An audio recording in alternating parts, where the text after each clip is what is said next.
Hello friends, start करते हैं आज का वीडियो। और आज हम करेंगे क्लास 8 चैप्टर नंबर 2 जिसका नाम है linear equations in one variable. ठीक है, नया चैप्टर स्टार्ट करने जा रहे हैं तो वन बाय वन सारे के सारे टॉपिक अच्छे से बहुत डीपली क्लियर करेंगे, बिल्कुल भी प्रॉब्लम नहीं होगी। तो अपना फर्स्ट टॉपिक स्टार्ट करते हैं। तो टॉपिक में आने से पहले इस चैप्टर का जो नेम है उसका थोड़ा सा मीनिंग समझते हैं। ठीक है, तो यहाँ पर बात चल रही है लीनियर इक्वेशंस। ठीक है, बाद में फिर in one variable two variable तो ये तो बाद में सीखेंगे। तो सबसे पहले हम लीनियर इक्वेशन यानी कि बात किसकी होने वाली है, इक्वेशंस की। इक्वेशन इक्वेशन मतलब जिसमें ये वर्ड आया है इक्वल, कहीं ना कहीं इस इक्वल टू का साइन हमको दिखेगा। ठीक है, जो जो भी हमें नीचे दिखेंगे अभी हम सीखेंगे, तो उसमें ये साइन हमें दिखने वाला है। और लीनियर का मतलब होता है पावर वन। अब इसको अच्छे से और समझेंगे। पावर वन मतलब लीनियर का मतलब वन होता है। तो और इन वन वेरिएबल मतलब वेरिएबल हम जानते हैं ना, वेरिएबल को बहुत अच्छे से पढ़ लिया है। वेरिएबल और कांस्टेंट, तो वेरिएबल क्या होते हैं, एक्स वाई जेड, ऐसे नंबर जिनकी एक फिक्स वैल्यू नहीं होती है, जो वेरी करते रहते हैं। ठीक है, तो एक्स वाई जेड इनसे इनको डिनोट करते हैं। These are called different variables. और अब देखो, अब आते हैं, थोड़ा थोड़ा सा आइडिया आ गया ना। अब इसमें हम दोबारा आएंगे 5 मिनट के बाद। अभी थोड़ा सा हम इसका इंट्रोडक्शन लेते हैं पहले, दोबारा से फिर इस चैप्टर की मीनिंग को समझेंगे। सबसे फर्स्ट हमारा टॉपिक है इंट्रोडक्शन की। इंट्रोडक्शन क्या है, अर्लियर क्लासेस में हमने एल्जेब्रिक एक्सप्रेशंस और इक्वेशंस के बारे में पढ़ लिया है। एल्जेब्रिक एक्सप्रेशन हमारे क्या थे, जैसे देखो, कोई भी वेरिएबल किसी भी कांस्टेंट के साथ किसी भी साइन के साथ आ जाए। ठीक है, क्या मैंने बोला, कोई भी वेरिएबल किसी भी कांस्टेंट के साथ किसी भी साइन के साथ आ जाए। ठीक है, बिल्कुल छूट मिली है हमें कि हम कोई सा भी वेरिएबल ले सकते हैं, कोई सा भी कांस्टेंट ले सकते हैं और साइन भी कोई भी ले सकते हैं। तो जो भी हमारे पास निकल के आएगा, ये जो शक्ल हमें दिख रही है x+5 y-8, these are called expression. ठीक है, एल्जेब्रिक एक्सप्रेशंस भी बोलते हैं, सिंपली एक्सप्रेशंस भी इनको बोलते हैं। चलो जल्दी से 10 एक्सप्रेशन ऐसे बनाते हैं। ठीक है, जैसे हमने वेरिएबल ले लिया u इंटू 5, एक्सप्रेशन बन गया v-10, ऐसा भी बन सकता है uv-11। मतलब हमने एक, देखो हाँ, ये थोड़ा सा इसमें हमें थोड़ा सा रुकना पड़ेगा। यहाँ पर हमने u और v ये दो वेरिएबल ले लिए ना, तो ये जितने भी हमारे सारे बने थे, ये एक्सप्रेशन इन वन वेरिएबल है। यहाँ पर एक्सप्रेशन इन टू वेरिएबल, क्योंकि दो वेरिएबल मिल गए, पहला u दूसरा v। तो एक्सप्रेशन इन वन वेरिएबल ये चारों, एक्सप्रेशन इन टू वेरिएबल। ठीक है, तो अभी हम सिर्फ एक्सप्रेशन बनाना सीख रहे हैं, तो हम कितने भी बना सकते हैं, जैसे कि x+y-10, ये भी एक एक्सप्रेशन हो गया। 4y-11, ये भी एक एक्सप्रेशन हो गया। और आगे बढ़ते हैं, 2y-3, 4x+10, जो आपके माइंड में आ रहा है आप उसको बनाइए। x/4 - 2, ये भी एक अलजेब्रिक एक्सप्रेशन है। y/11 - 12, ये भी एक्सप्रेशन है। तो आप समझ पा रहे होंगे, कोई भी वेरिएबल कोई भी कांस्टेंट किसी भी साइन के साथ हम रख दें, तो जो भी रिजल्टेंट में हमें मिलता है वो एल्जेब्रिक एक्सप्रेशन होता है। ठीक है, अब इक्वेशन को समझते हैं। इक्वेशन क्या थी, कोई भी एल्जेब्रिक एक्सप्रेशन हमने ऐसे रख दिया और यहाँ पर हमने इज इक्वल टू का साइन लगा दिया, और इस तरफ हम चाहें तो कोई नंबर रख दें और हम चाहें तो कोई दूसरा एल्जेब्रिक एक्सप्रेशन उठा के रख दें, y+8। तो ये साइन है मेन, यहाँ तो कुछ भी कैसा भी आ सकता है।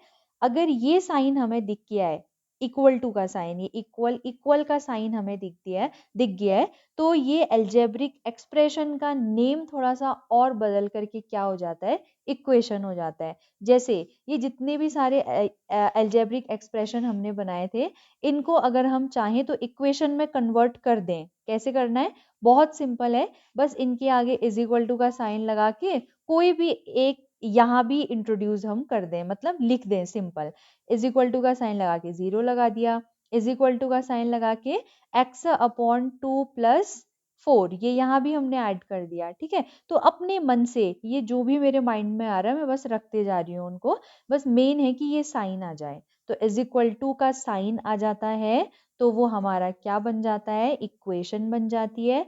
अगर इज इक्वल टू का साइन नहीं है तो वो सिंपली अलजेब्रिक एक्सप्रेशन होता है। तो समझ आ गया होगा इतने एग्जाम्पल से। कुछ इन्होंने भी हमें दिए हैं, 5x हो गया, 2x माइनस 3 हो गया, 3x plus Y, 2xy plus 5 हो गया। ये जो कॉमा बीच में हमें दिख रहे हैं इसका मतलब है कि नया एल्जेब्रिक एक्सप्रेशन स्टार्ट हो गया है। ठीक है, तो इतने सारे एल्जेब्रिक एक्सप्रेशंस हैं। और नेक्स्ट लाइन में हमें ये सम एग्जाम्पल्स ऑफ इक्वेशंस दिए हुए हैं, ये हमारी इक्वेशंस हो गई हैं। जैसे 5x is equal to 25, equation क्यों हुई, क्योंकि इसमें एक स्पेशल साइन आ गया है किसका, इज इक्वल टू का। जैसे 2x minus 3 is equal to 9, तो इज इक्वल टू का साइन आने से ये क्या बन गया, ओवरऑल इक्वेशन में कन्वर्ट हो गया है। अगर हम सिर्फ इतना देखें 2x minus 3, this is called algebraic expression, and 2x minus 3 is equal to 9, this is called equation। तो यहाँ पर लिखा भी हुआ है जिसको मैंने हाईलाइट कर लिया है पहले से ही, you would remember that equations use an equality sign. ये जो इक्वलिटी का साइन है इक्वेशंस में ये होता है, it is missing in expressions, expression ये ऊपर वाले में ये साइन मिसिंग होता है। ठीक है, समझ आ गया होगा। अब हम देखते हैं, अब थोड़ा सा ध्यान देते हैं किसमें, लीनियर एक्सप्रेशंस में। तो जैसा कि मैंने स्टार्टिंग में आप सभी को बताया था कि लीनियर में जो पावर होती है, पावर, तो अब वो पावर किसकी होती है उस पर थोड़ा सा और डीप जाएंगे। पावर हमेशा 1 होती है और पावर देखनी होती है हमें वेरिएबल की। ठीक है, तो पावर ऑफ वेरिएबल ये कितनी होनी चाहिए, इज इक्वल टू 1। जो वेरिएबल, जैसे इसमें हम आए 2x, 2 तो क्या हो गया, कांस्टेंट हो गया, x क्या है, वेरिएबल। पावर का मतलब होता है इस x के सिर पे क्या लिखा हुआ है, सिर पे मतलब यहाँ पर। ठीक है, ये कुछ नहीं है ना, सिंपल 2x है, जहां पर कुछ नहीं लिखा होता है वहां पर 1 लिखा हुआ होता है। तो यहाँ पर x की पावर 1 है, इसीलिए ये एक लीनियर एक्सप्रेशन है। ठीक है, अभी याद रखिएगा कि ये इक्वेशन नहीं बनी है, ये एक्सप्रेशन है।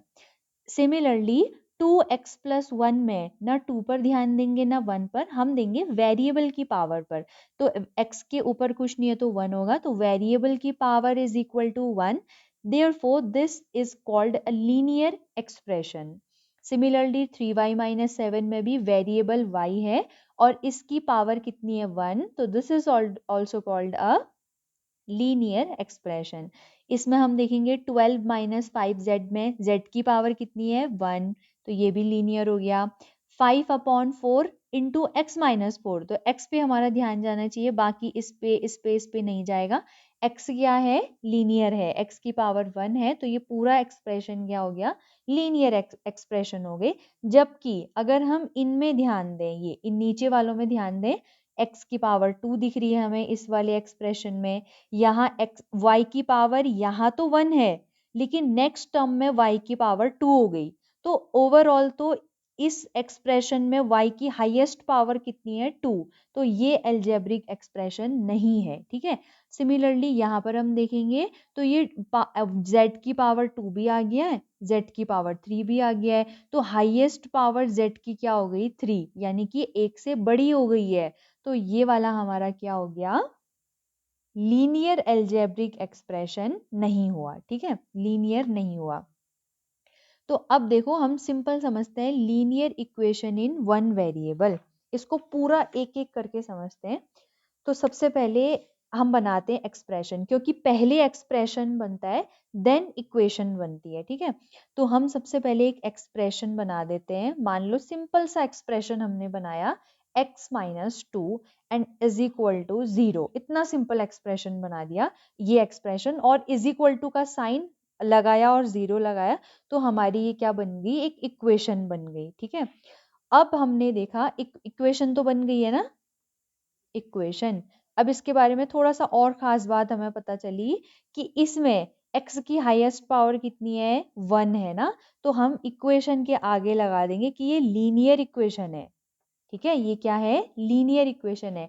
फिर हमने देखा कि सिर्फ एक ही वेरिएबल है, मतलब सिर्फ x है, कोई भी y z a b c u v s t कुछ और नहीं है, बाकी सारे कांस्टेंट है, बस एक वेरिएबल है। तो हमने इसको बोल दिया linear equation in one variable. ये तो यही है हमारा चैप्टर का नेम, कि हमने क्या पढ़ना है, linear equations in one variable. ऐसी इक्वेशंस पढ़ेंगे जिनमें वेरिएबल की हाईएस्ट पावर, सबसे ज्यादा पावर कितनी होगी, 1, और उसमें वेरिएबल भी कितना होगा, सिर्फ एक वेरिएबल होगा। ठीक है, तो उसके बारे में पढ़ेंगे। तो ये बहुत अच्छे से इसका इंट्रोडक्शन आप सभी को होप है कि समझ आ गया होगा। जैसे यहाँ पर हमने देखा 2x minus three is equal to 7, ये एक क्या हो गई, लीनियर इक्वेशन हो गई in one variable, linear equation in one variable. तो अब इसमें कुछ टर्म्स होते हैं वो समझ लेते हैं। जो इज इक्वल टू का, ये हमारा राइट हैंड, ये हमारा लेफ्ट हैंड। ठीक है, ये राइट हैंड, ये लेफ्ट हैंड। तो इज इक्वल टू के साइन को इक्वलिटी बोलते हैं, इक्वलिटी। और जो इज इक्वल टू के इस तरफ, यानी कि हमारे राइट हैंड साइड की तरफ लिखा है, उसको हम बोलेंगे राइट हैंड साइड। यहाँ पर लिखा भी हुआ है नीचे 7 इज इक्वल टू RHS, इसका फुल फॉर्म है राइट हैंड साइड। ऊपर जो 2x माइनस थ्री है वो इज इक्वल टू के किस तरफ को है, हमारे लेफ्ट हैंड की तरफ को है, तो ये वाली साइड क्या हो जाएगी, लेफ्ट हैंड साइड। ठीक है, तो एक जो पूरी इक्वेशन होती है वो लेफ्ट हैंड साइड और राइट हैंड साइड से मिलकर बनती है, और इन्हीं दो साइड्स के बीच में ये इक्वलिटी का साइन होता है। ठीक है, तभी वो पूरी इक्वेशन बनती है। और ये जो x है वो हमारा हो गया वेरिएबल, और पूरी की पूरी हमारी क्या बन गई, इक्वेशन। आगे देखेंगे। अब देखो, जैसे ये इसमें कुछ वैल्यूज रख के देखते हैं। ठीक है, अभी स्टार्ट कर रहे हैं, कुछ नया चीज हम सीखने वाले हैं, लेकिन आपको मैं इस तरीके से बताती हूँ कि put x is equal to 0, x की जगह पे हम ना 0 पुट करते हैं, हम अपनी मर्जी से कर रहे हैं। ठीक है, मैं आपको एट लास्ट सॉल्यूशन बताना चाह रही हूँ कि सॉल्यूशन क्या होता है किसी भी इक्वेशन का, मतलब होता क्या है और क्या इसका मीनिंग होता है, तो वो समझाने वाली हूँ। तो सबसे पहले हम स्टार्ट करते हैं यहाँ से, ताकि हम अल्टीमेटली कहाँ तक पहुँच पाए, सॉल्यूशन के मीनिंग तक। x इज इक्वल टू 0 रखना है ना, तो x is equal to 0 put करना तो हम सभी को आता होगा कि इस इक्वेशन में जहां भी आपको x की शक्ल दिख रही है उसको अब हम चेंज कर देंगे 0 से। तो 2x का मतलब होता है 2 और x के बीच में कोई साइन नहीं दिख रहा है, तो मतलब है कि मल्टीप्लाई का साइन होता है। ठीक है, जैसे आपको याद होगा कि किसी भी टर्म के आगे कोई साइन नहीं होता है, जैसे इस 2x के आगे कौन सा साइन है, कुछ भी नहीं दिख रहा ना, तो कौन सा मानते हैं हम, प्लस का मानते हैं। ऐसे ही अगर दो दो टर्म्स के बीच में अगर हमें, जैसे 2 है और x है, इसके बीच में कोई sign plus minus into divide का दिख नहीं रहा है प्रॉपर, तो वो इंटू का साइन छिपा हुआ होता है, उसको हम कन्वीनियंस के लिए हर जगह पर नहीं लिखते हैं। ठीक है, तो ये 2 मल्टीप्लाई बाई एक्स हो गया ना, x की जगह हम क्या पुट करने वाले हैं, 0। बाकी सब ऐसा ही उतार देंगे, माइनस की जगह माइनस, 3 की जगह 3, इज इक्वल टू की जगह इज इक्वल टू, 7 की जगह पे 7। इन दोनों को मल्टीप्लाई करो, 0 आएगा।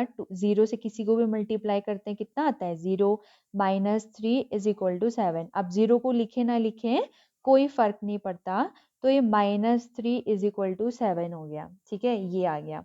अब और रखते हैं, अब इसको ऐसे ही छोड़ देंगे, इसका अभी हम कंक्लूजन निकालेंगे थोड़ी देर में। अब पहले हम आगे बढ़ते हैं, put x is equal to 1। अब हमने क्या करना है, ये जो इक्वेशन हमें दी थी 2x minus three is equal to 7, यहाँ पर ये x की जो शक्ल दिख रही है इसको हमने अब किससे चेंज करना है, 1 से। तो स्टार्ट करते हैं, 2 मल्टीप्लाई बाई x की जगह पे 1 minus three is equal to 7। 2 1 जार 2 minus three is equal to 7। क्या होगा ये, 2 के आगे कुछ नहीं है तो प्लस, प्लस माइनस कौन सा ऑपरेशन होगा दोनों में, माइनस का, यानी कि सब्ट्रैक्शन होगा। 3 में से 2 को घटाओ 1, बड़ा कौन है 3, क्या साइन है नेगेटिव, तो इसका भी नेगेटिव इज इक्वल टू 7, इसको भी ऐसे ही छोड़ देंगे। ठीक है, आगे बढ़ते हैं। Put x is equal to 2, तो इक्वेशन हमारी क्या है, 2x minus 3 is equal to 7। 2 multiply by x की जगह पे क्या रखना है 2, minus 3 is equal to 7। 2 two जार 4 माइनस 3 इज इक्वल टू 7, तो ये 1 इज इक्वल टू 7। ठीक है, बाकी के 3, 4 और 5 के लिए ये मैंने निकाल दिए हैं। जैसे x की जगह पे 3 रखने पर, इसको सॉल्व करने पर 2 into 3 minus 3 is equal to 7, 2 into 3 6 minus 3 is equal to 7, 6 में से 3 गया 3 इज इक्वल टू 7। ऐसे ही 4 के लिए रखा तो 5 इज इक्वल टू 7 आ रहा है, और x इज इक्वल टू 5 रखने पर 7 इज इक्वल टू 7 आ रहा है। अब कुछ चीज़ों पर हमने ध्यान देना है। ठीक है, अब स्टार्ट करते हैं यहीं पर से। क्या ये सॉल्यूशन कभी, मतलब क्या ये चीज ठीक है कि इक्वल टू का साइन बीच में लगाए और एक तरफ है -3 और दूसरी तरफ है 7। इस इक्वल टू का साइन में थोड़ा सा और समझा देती हूँ। इज इक्वल टू के साइन का मतलब होता है कि इसके दोनों तरफ, यानी कि ये LHS लेफ्ट हैंड साइड और ये RHS राइट हैंड साइड में जो भी लिखा है वो आपस में ये है, ये मतलब इक्वल है। ठीक है, इक्वल टू का साइन ही वहां पर लगता है। ये साइन हमें ये बता रहा होता है कि ये जो दोनों तरफ लिखे हुए हैं ना, ये आपस में क्या है, बराबर है। तो क्या ये बराबर है, क्या -3 7 के बराबर है? तो इसको मैं थोड़ा सा और इलेबोरेट करती हूँ कि -3 कहाँ पर होता है और 7 कहाँ पर होता है। ये हमारी नंबर लाइन है। ठीक है, जल्दी से इसको समझेंगे। ये इतनी बड़ी हमने नंबर लाइन बनाई, ये कहीं पर 0 आएगा, -1 -2, ये है -3, 1 2 3 4 5 6 7। ठीक है, ये है -3 और ये है 7। क्या ये -3 कभी 7 के इक्वल हो सकता है? कभी भी नहीं। ठीक है, कांस्टेंट वैल्यू हमेशा फिक्स होती है, वो खुद के ही बराबर होती हैं, कभी भी 1 2 के बराबर नहीं हो सकता। तो ये तो कभी भी पॉसिबल है ही नहीं, ये गलत सॉल्यूशन है। कैसे आया था? x के बराबर 0 रखने से। ठीक है, तो गलत हो गया। सिमिलरली ये भी, क्या -1 7 के इक्वल होता है? नहीं। क्या 1 7 के इक्वल होता है? नहीं। सिमिलरली ये भी नहीं, ये भी नहीं। अब आते हैं यहाँ पर ये। ठीक है, यहाँ पर हम ध्यान देंगे, x की जगह पर हमने 5 पुट किया। ठीक है, 5, 2 इंटू 5 कितना हो जाएगा 10, -3 ऐसे ही उतरा इज इक्वल टू 7 ऐसे ही उतरा। 10 में से 3 को माइनस किया तो 7 इज इक्वल टू 7। मतलब क्या 7 7 के बराबर होता है? यस। यहाँ पर 7 और 7 आपस में बराबर हैं। ये कब हमें मिला? कब मिला? हमने तो यहाँ से शुरू किया था ना, 2x minus 3 is equal to 7, हमारे पास ये इक्वेशन थी। और x की जगह पर 5 रखने से ये वाला जो LHS है वो RHS के बिल्कुल बराबर हो गया। ठीक है, और वैल्यूज को रखने से ऐसा नहीं हुआ, 5 रखने से हमें ऐसा मिल गया। ठीक है, तो x बराबर 5 रखने से LHS एंड RHS आपस में इक्वल हो गए हैं। तो ये बिल्कुल सही है कि 7 7 के इक्वल होता है। ठीक है, वो कब मिला? x की जगह 5 रखने से। तो x इज इक्वल टू 5 क्या है? इस equation 2x minus 3 is equal to 7 का सॉल्यूशन है। सॉल्यूशन का मतलब आप समझ गए होंगे कि हमें जो भी इक्वेशन दी होगी, जैसे ये है, ठीक है, ये स्टार्टिंग जो सिंपल सी इक्वेशन से की थी, इस इक्वेशन में वेरिएबल क्या है? x।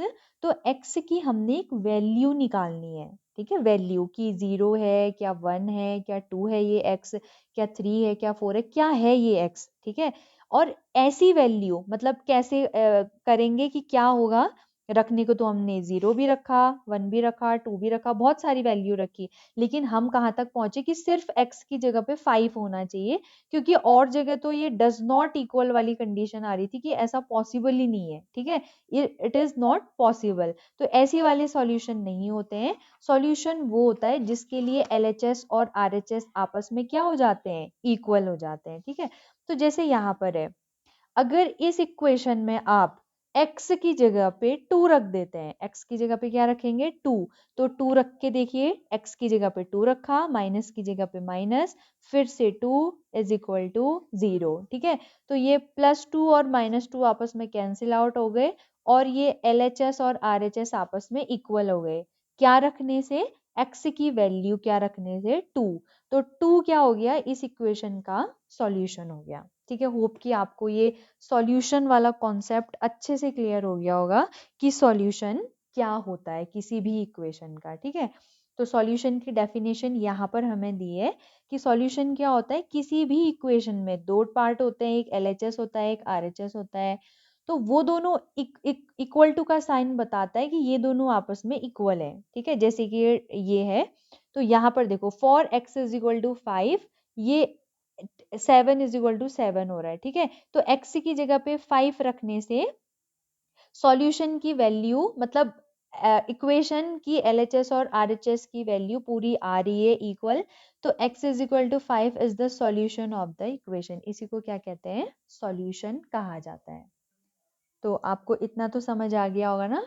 अब देखो सॉल्यूशन निकालने के तरीके सीखते हैं, ठीक है। जैसे यहाँ पर है सॉल्यूशन निकालने के तरीके, तो अब एक तरीका तो ये है जिस मेथड से हमने अभी शुरू किया था, ठीक है, हिट एंड ट्रायल मेथड, मतलब हम पहले 0 रखें, फिर 1 रखें, फिर 2 रखें, और देखते जाएं कहाँ पर इक्वेशन बैलेंस हो रही है, जहां पर हो जाती है वहां पर, जैसे कि for example x-2 is equal to 7, इससे स्टार्ट करते हैं अपना, ठीक है, कॉन्सेप्ट क्लियर करना यहाँ से स्टार्ट करते हैं।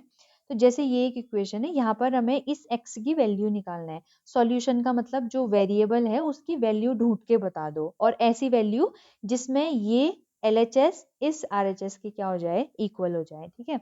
तो अब एक तो हमारे पास क्या रास्ता है कि इस x की वैल्यू को चेंज करते रहो, इसकी जगह पे 0 रखो, फिर 1 रखो, फिर 2 रखो, फिर 3 रखो, मतलब कुछ ऐसा रखो जिसमें से 2 को माइनस करने से 7 हो जाए। तो अभी तो हमें मिल जाएगा, हिट एंड ट्रायल मेथड इसको बोलते हैं, हमें मिल जाएगा कि x की जगह पे 9 रख देते हैं, 9 माइनस 2 करने से ये 7 इज इक्वल टू 7 हो जाएगा, तो x की वैल्यू 9, ये इसका एक सॉल्यूशन है, ठीक है, ये तो ठीक हो गया। लेकिन जैसे ये एक एग्जाम्पल है, इसका तो हो गया ना, x-2 इज इक्वल टू 7, ये समझ आ गया होगा। लेकिन अगर इतने सिंपल इक्वेशन की जगह पे हमें इतना बड़ा अगर मिल जाता है, x/3 plus 5/2 is equal to -3/2, इतना टफ अगर मिल जाता है, तो फिर हमारा क्या रहेगा, क्या हम ऐसे ही हिट एंड ट्रायल मेथड से इसको सॉल्व करते रहेंगे, नहीं, ठीक है, वो बहुत लेंदी प्रोसेस है, टीडीएस मेथड है, थकाऊ, तो इसको नहीं अपनाना है। अब इसके नेक्स्ट वीडियो में, इसका अगला जो वीडियो होगा उसमें हम समझेंगे कि सॉल्व कैसे करते हैं किसी भी एक linear equation in one variable को, ठीक है। तो आज हमने क्या क्या सीख लिया, आज हमने बहुत अच्छे से और बहुत डीपली सीख लिया है इस चैप्टर का मीनिंग क्या है, कि linear equation in one variable की शक्ल कैसी होगी, ठीक है, ये दिखेगा कैसा, और उसके अंदर एल्जेब्रिक एक्सप्रेशन, इक्वेशंस, ये क्या होते हैं, ठीक है। तो ये ऊपर वाली लाइन सारी एक्सप्रेशंस की है, नीचे वाली लाइन पूरी इक्वेशंस की है। इक्वेशन की खास बात होती है कि उसमें इज इक्वल टू का साइन होता है, यही साइन एक एल्जेब्रिक एक्सप्रेशन को इक्वेशन में कन्वर्ट कर देता है। फिर उसके बाद हमने देखा कि ये कुछ जिसमें पावर 2 पावर 3 भी हमें दिखाई देता है, वो लीनियर नहीं होता है, ठीक है। लीनियर के लिए जो भी वेरिएबल चेक करना होता है और वेरिएबल की पावर को हमने देखना होता है, पावर क्या होनी चाहिए, 1 होनी चाहिए। एक लीनियर इक्वेशन में इज इक्वल टू का साइन होगा, एक राइट हैंड साइड होगी और एक लेफ्ट हैंड साइड होगी, और इसका सॉल्यूशन का मतलब है कि x की एक ऐसी वैल्यू जिसके लिए ये LHS और RHS आपस में बिल्कुल इक्वल हो जाएं, x की वही वैल्यू इस इक्वेशन का क्या कहलाती है, सॉल्यूशन कहलाती है, ठीक है। तो आज की वीडियो में हम इतना ही करेंगे। अब नेक्स्ट वीडियो में हम डायरेक्ट आएंगे एक्सरसाइज 2.1 में, ठीक है। 2.1 को सॉल्व करेंगे। इसमें देखेंगे कि कैसे हम किसी भी ये जो वेरिएबल है इनकी वैल्यू कैसे फाइंड आउट करते हैं। आज की वीडियो में इतना ही।